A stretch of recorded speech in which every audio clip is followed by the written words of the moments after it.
یعلم ما یسرون وما یعلنون، وہ تو جانتا ہے جو کچھ تم چھپاتے ہو اور جو کچھ تم ظاہر کرتے ہو، اور اس کا جاننا اتنا کامل ہے کہ انہ علیم بذات الصدور، بے شک وہ تو سینوں کے چھپے ہوئے رازوں کو بھی جاننے والا ہے۔ بلکہ سورہ المومن میں تو آئے گا وہ آنکھوں کی خیانت کو بھی جانتا ہے، یعنی بعض لوگ آنکھوں ہی آنکھوں میں کوئی اشارہ کرتے ہیں نا، اور کسی کے بارے میں اشارہ کر رہے ہوں، وہ بندہ نہ بھی دیکھے لیکن اللہ تعالیٰ نے اس اشارے کو بھی نوٹ کیا ہوا ہے کہ یہ کہنا کیا چاہ رہا ہے۔ تو اللہ تعالیٰ سے کوئی چھپا نہیں سکتا اپنے معاملات کو۔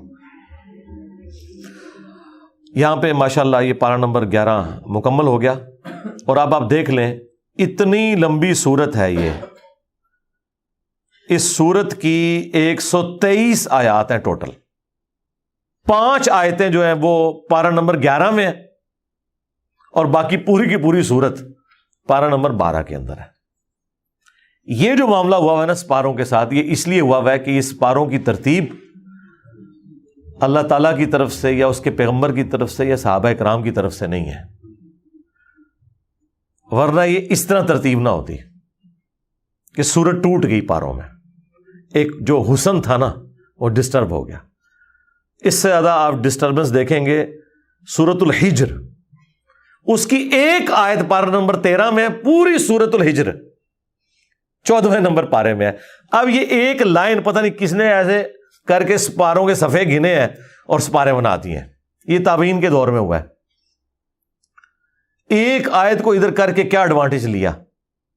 اس لیے ہمارے جو استاد تھے ڈاکٹر سرار صاحب، انہوں نے جب بیان القرآن ریکارڈ کرایا تو شروع میں انہوں نے یہ جو مس ہینڈلنگ ہے نا ان کا ذکر کیا ہے کہ پاروں کو اس طریقے سے جو تقسیم کیا گیا ہے وہ اس چکر میں کہ وہ ان کا آپس میں ایونلی سائز رہے۔ ویسے بھی ابھی بھی ایونلی سائز کوئی نہیں ہے، ایگزیکٹلی برابر نہیں ہے یہ پارے، تھوڑا بہت فرق تو رہے گا، ظاہر ہے کہ وہ میتھمیٹیکلی تو نہیں اس طرح چیزیں اللہ تعالیٰ نے ان کو مینج کیا تھا، یہ تو ایک خطبات کا مجموعہ ہے، قرآن کی صورتیں ہیں 114۔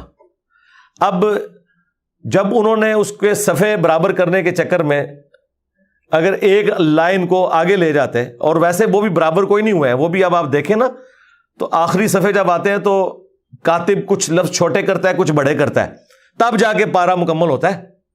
آپ کبھی دیکھیں یہ کوئی آٹومیٹکلی نہیں پارا مکمل ہو جاتا، یا وہ سعودیہ سے جو قرآن چھپتا ہے اس کے ہر صفحے پہ آیت مکمل ہو رہی ہے، یہ تو اس سے بھی مشکل کام تھا، کیونکہ سپارہ تو آپ نے 30 جگہ پہ مکمل کرنا ہے، اور 400-500 صفحوں پہ انہوں نے وہ یہ قرآن ہے جو میرے ہاتھوں میں ہے۔ اب یہ دیکھیں اس کے آلموسٹ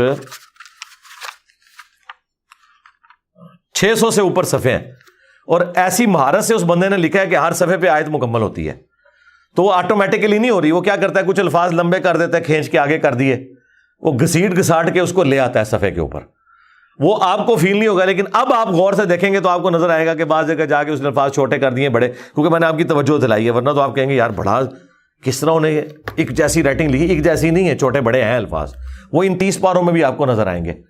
تو اس طرح کرنے سے وہ پاروں کی ڈویژن جو ہے نا وہ اس اعتبار سے، ہاں منزلیں جو ہے نا وہ صحابہ کرام کے دور میں تھی، 7 منزلیں تھیں، تو دیکھ لیں ان میں کوئی سورت ٹوٹی ہوئی نہیں ہے، بالکل صورتیں ایونلی ڈسٹریبیوٹ ہیں۔ یہ قرآن کے تعارف کے شروع میں میں نے چیز بتائی تھی۔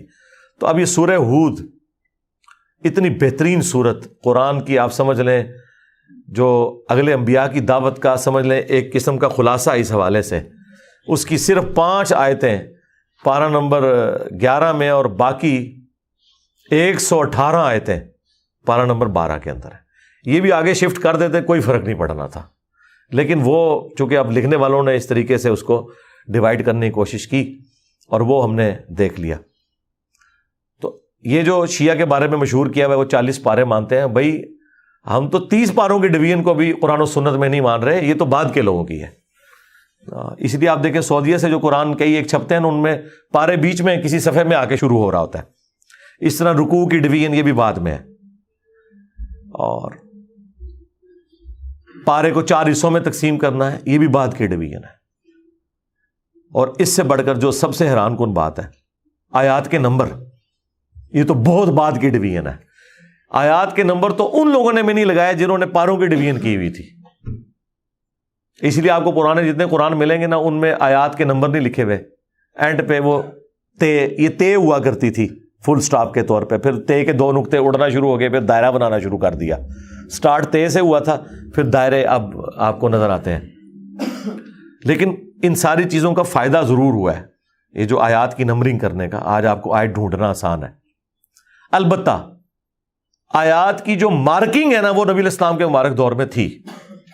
ہاں, یہ پتا تھا کہ یہاں پہ آیت مکمل ہو رہی ہے. یہ خود حضور بتایا کرتے تھے صلی اللہ علیہ وآلہ وسلم کہ جی یہ آیت ادھر ختم ہو رہی ہے, یہ آیت ادھر ختم ہو رہی ہے. اس لیے تو وہ ابو داؤد میں, ترمذی میں حدیث ہے نا, قرآن میں 30 آیات کی ایسی سورت ہے جو اپنے پڑھنے والے کو بخشوا لے گی اللہ تعالیٰ سے. سورۃ الملک, یعنی نبی الاسلام نے جب کہا 30 آیات بولا تو اس کا مطلب ہے سورہ ملک کی 30 آیات نبی الاسلام کے زمانے میں تھیں.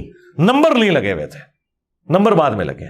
یعنی اگر آج کوئی صحابی آ جائے اور ہم ان سے پوچھیں کہ جی ان اللہ و ملائکتہ یصلون علی النبی اللہم صلی علی محمد وعلی آل محمد, یہ آیت کس پارے میں ہے, وہ کہیں گے مجھے تو نہیں پتا. ان کے زمانے میں تو پارے آئے نہیں تھے.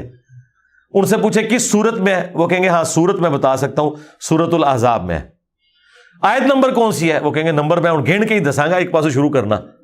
ہم ڈائریکٹ کہیں گے 56 نمبر سورت آیت ہے جی, سورت نمبر 33 ہے. اچھا, آپ اگر ان سے یہ بھی پوچھیں نا کہ سورت نمبر کون سی ہے, تو یہ بھی نہیں بتا سکیں گے.